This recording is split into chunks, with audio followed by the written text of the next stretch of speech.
को तुम जइयो रे रोहित मेरे बागन को तुम जइयो रे लइयो तोरी की हो फूल लाला मेरे बागन तू जइयो रे मेरे बागन तुम जइयो रे लइयो तोरी की हो फूला। तारा कहने लगी बेटा अरे लइयो तोरी की फूल तुम्हारा बागन तू जइयो जो कहूँ हो मेरा खेला में बेटा मत रुक जइयो।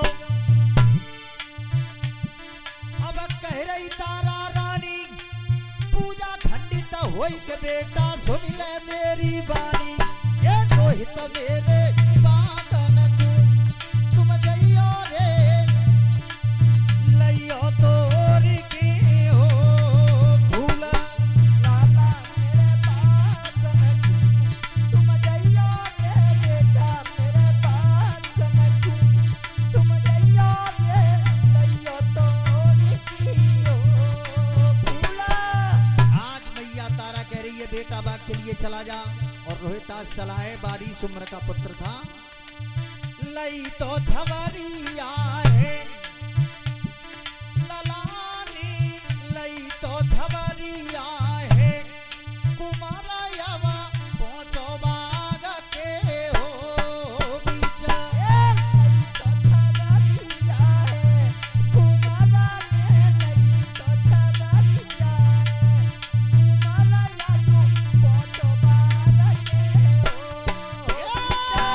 बेटा मेरे बागन को तुम जइयो रे रोहित मेरे बागन को तुम जइयो रे लइयो तोरी की हो फूल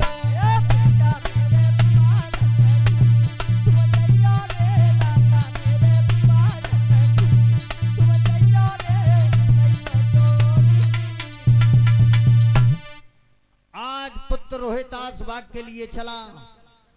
परीक्षित महाराज विश्वामित्र को पता चला है कि तारा का पुत्र इस बाग में फूल तोड़ने के लिए आया। पापान पापी विश्वामित्र ने एक सुंदर से फूल में नाग का रूप धारण करके बैठ गई। लला ने जैसे इस सुंदर से फूल को देख करके उस पे हाथ डाला पुत्र को उंगली में डस लिया। रोहितास चिल्लाने लगा मां बचाओ। श्रोता बंधुओं वहां कोई हो तभी तो बचावे। आज पुत्र चिल्लाता रहा मुंह से झाग छूट रहा है पृथ्वी से मोह रगड़ रहा है पुत्र की लाश हो गई। और इतने विश्वामित्र ने लला को डस के और काशी में आके आवाज लगाई और का कही काशी में आके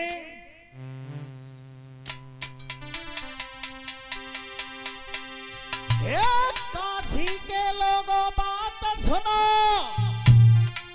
एक कुमर बाग में आओ है अरे मैया मैया चिल्लाई रहो है भाई तारे नागने खाओ है।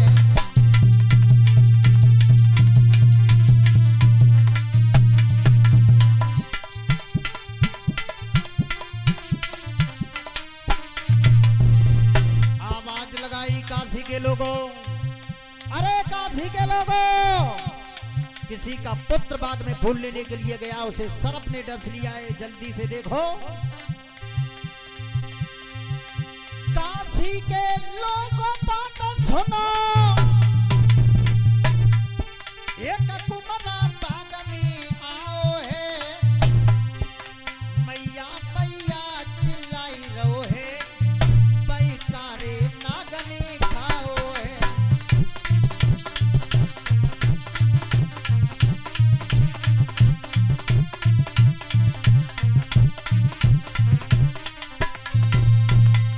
अरे काशी के लोगों किसी का पुत्र बाग में फूल लेने के लिए गया था उसे किसी सर्प ने डस लिया है।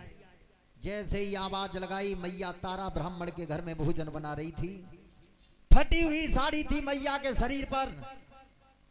जैसे ही कान में आवाज पड़ी खाने को छोड़ दिया, ब्राह्मण देवता के पास में भागते हुए गई, हाथ जोड़ करके बोली, ब्राह्मण देव, मेरा पुत्र बाग से फूल लेने के लिए गया था, आवाजें आ रही हैं नगर से कि मेरे पुत्र को नाग ने डस लिया है, मैं चली जाऊं। ब्राह्मण देवता ने कही, नहीं तारा, मैंने तुम्हें पैसों से खरीदा है, बोलने के लिए नहीं खरीदा है। तारा रोती रही, फिर पैर पकड़ लिए, बाबा मैं चली जाऊं। ब्राह्मण देव कहने लगे, तारा चली जा, लेकिन अब शीघ्र लौट करके इसी घर में आना है तुझे। श्रोता बंधु को तारा भागती हुई जा रही है, केस बिखरे हुए थे, ऐसी दुर्दशा हो चुकी थी। जो रानी चक्रवर्ती सम्राट की रानी थी, जो कभी महलों से नीचे पैर नहीं रखती थी, आज शरीर पर फटी हुई साड़ी है, नंगे पैर बाग के लिए भागी, देखा कि पुत्र की लाश हो चुकी है, मुंह से झाग छूट रहा था। श्रोता बंधु हो, आज अपने पुत्र को गोदी में रख लिया, गोदी में रख लिया, और रो करके मैया तारा रोहितास को बुरी तरीका से छाती से लगा करके रोने लगी और कहने लगी, बेटा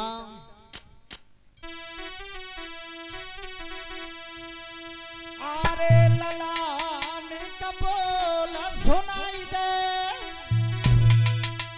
बेटा कुमरन का बोल सुनाई दे, कापे तो डसिया बेरी नाग।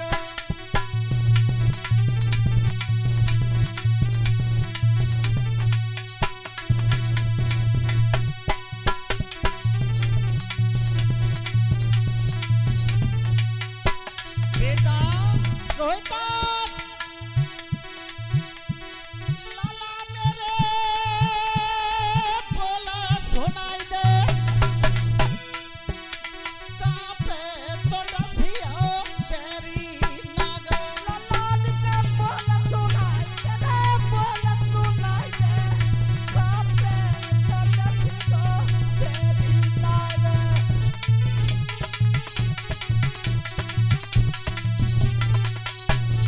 रोहितास बेटा, लला तेरी पूछ रही मैया, लाला तेरी पूछ रही मैया, छोड़िया अधवर में नैया, छोड़ी दो अधमल में नैया, माथा को धीरा बनाई दे, कापे तो डसिया बेरी नाग। माता को धीरा बनाई दे, धीरा बनाई दे, कापे तो डसिया बेरी नाग। तुम्हारा मेरे बोला सुनाई दे, कापे तो डसिया बेरी नाग। लाला का बोल सुनाई दे, कापे तो डसिया बेरी नाग।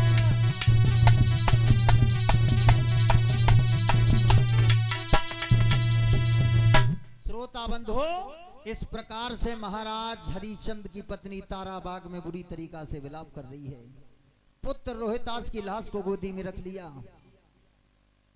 चिल्लाने लगी।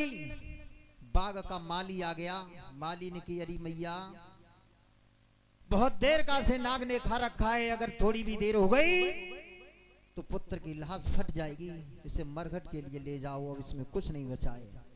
श्रोता बंधु, आज मैया हाथों पर लाश रख करके मरघट के लिए चलिए, जहां महाराज हरिश्चंद्र मरघट में पहरा दे रहे थे। फटा हुआ बांस था, आज मैया तारा के शरीर पर फटी हुई साड़ी है, केस बिखरे हुए, थर थर काया कांप रही है। पुत्र के वियोग में मैया पागल जैसी दुर्दशा हो गई थी। आज मरघट के लिए चली मां तारा, कैसे?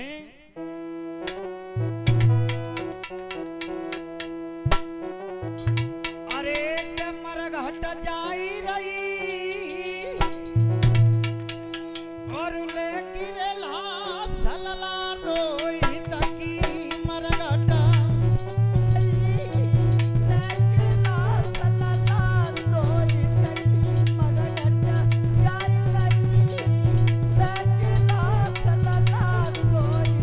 बेटा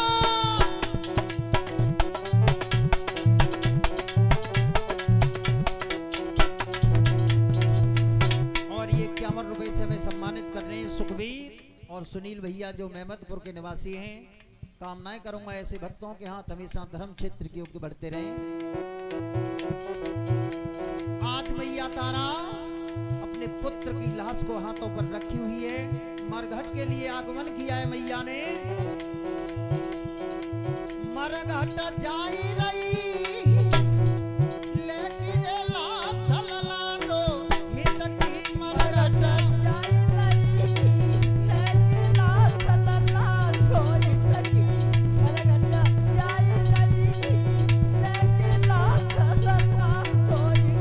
बेटा रोहिदास बेटा मीठा लेवे और पुचकारे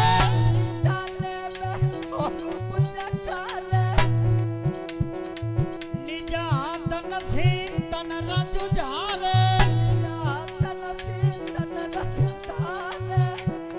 आज मैया गालों पे गाल रख करके बेटा को छाती से लगा लिया, रोने लगी। बेटा तू मेरा इकलौता ही पुत्र था, कहां चला गया? हेलकी अतिगम की लेकिन लाश मरलो हित की मरघट।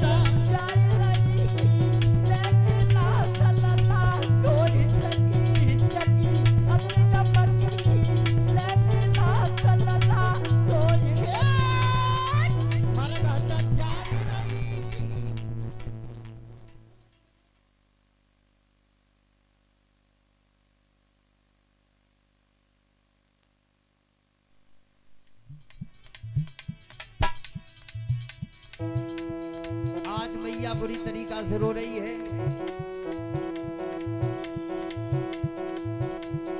और कहने लगी बेटा रोहितास ओ बेटा मोई धीन बनाई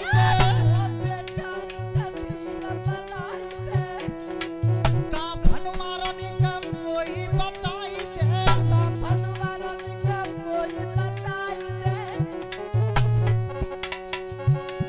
याद करी मोहन की लेकिन लाश लला कोई तकी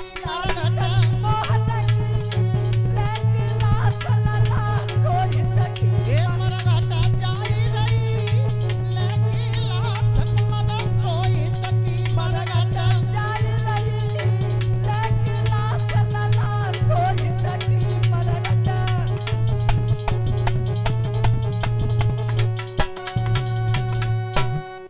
श्रोता बंधु, आज मैया मरघट में पहुंची है। परीक्षित महाराज हरिश्चंद्र रात्रि के समय पहरा दे रहे थे और जैसे ही स्त्री को मरघट में देखा चिल्लाने लगे, हरिश्चंद्र महाराज कौन स्त्री है जो रात्रि के समय से मरघट में पहरा दे रही है, चली जाए यहां से। श्रोता बंधु, तारा की पागलों जैसी दशा हो गई थी। हरिश्चंद्र पास में आ गए।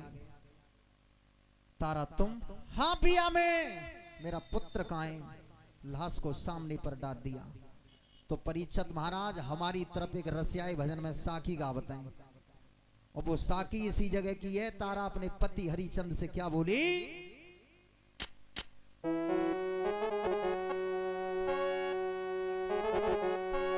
अरे मेरी पैया अब सैया सुत की लाश मेरी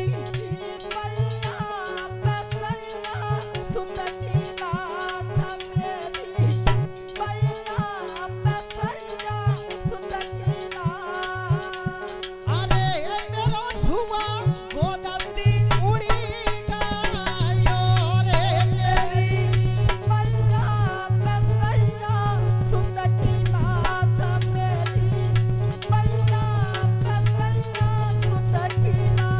अरे मेरा सुआ गोदती रे उड़ी गयो मेरी।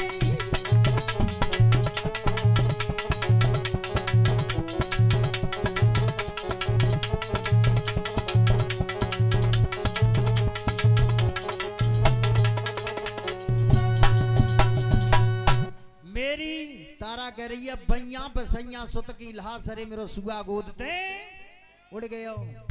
हरिश्चंद्र ने कही रानी ये मेरा पुत्र है। हाँ महाराज और तो रोए के का कह रही है, पागल जैसी दशा हो गई है मैया की। पिया सुनो, अरे मेरी छाती के फटी रहे बजरा की मार, मेरी छाती के फट रहे बजुल की मार रे, छाती के फट रहे बजुल की मार, मेरी छाती के फटी रहे बजरा की मार, मेरी छाती के फट रहे बजुल की मार, मेरी छाती के फट रहे बजुल की मार। अरे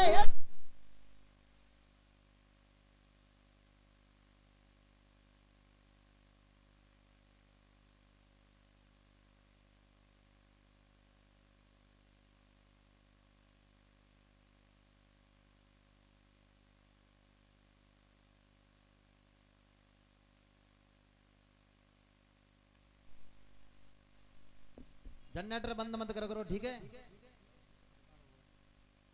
जनरेटर चलना रहो बे। बोलिए भक्तवत्सल भगवान की।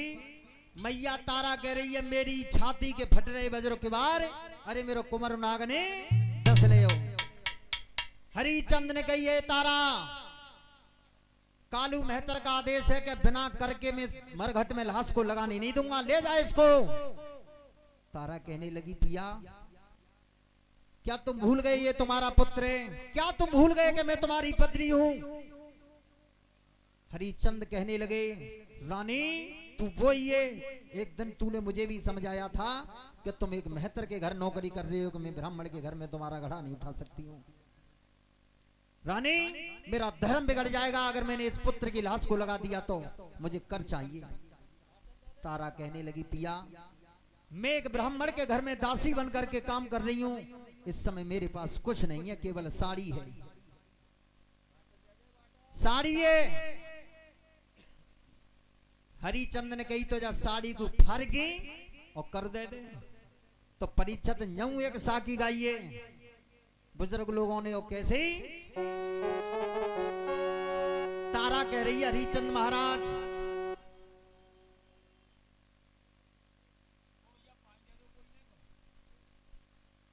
देखो भैया, मेरा हाथ जोड़ करके निवेदन है कि मंच पे मैं सड़रिया फड़रिया कुछ नहीं सुना पाऊंगा, ठीक है? चलो भजन सुना देता हूँ, ताली बजाते हुए भजन बोले भगवान का।